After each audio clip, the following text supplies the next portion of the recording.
आणि आता एक नजर टाकूयात 9 मोठ्या बातम्यांवर न्यूज टॉप 9 मधून। कामाला लागा, मी माझी भूमिका बदलणार नाही, स्टॅम्प पेपरवरती लिहून देतो, सोबत आलेल्यांना फसवणारही नाही, अजित पवारांच्या बैठकीत कार्यकर्त्यांना सूचना। कमळ चिन्हावर नाही तर आपण घड्याळाच्या चिन्हावरती लढणार, महायुती म्हणूनच लढणार, विरोधकांच्या टीकेनंतर अजित पवारांची बैठकीत ठोस भूमिका। तर कमळ चिन्हावर नाही घड्याळावरच निवडणूक लढवणार, निवडणूक आयोगाचा निकाल आमच्या बाजूने लागेल, सुनील तटकरे यांना विश्वास।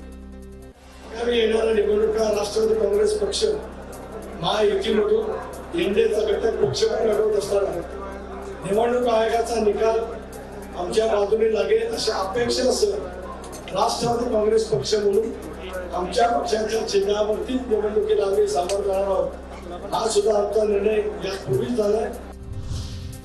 राज्यातल्या लोकसभा निवडणुकीच्या जागा वाटपावर लवकरच अंतिम शिक्कामोर्तब, शरद पवार आणि राहुल गांधी यांच्यात दिल्लीमध्ये चर्चा।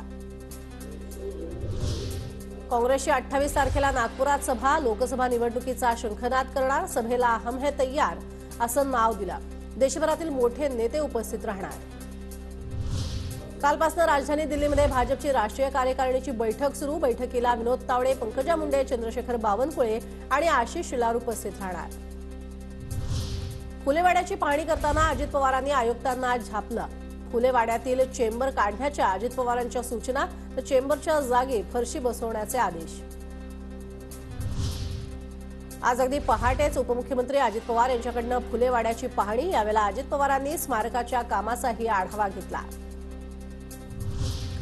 लोकसभेच्या 350 जागा जिंकण्याचं भाजपचं लक्ष, 2024च्या निवडणुकीची भाजपकडून जोरदार तयारी सुरू, दिल्लीतल्या राष्ट्रीय कार्यकारिणीच्या बैठकीत भाजपचा अजेंडा।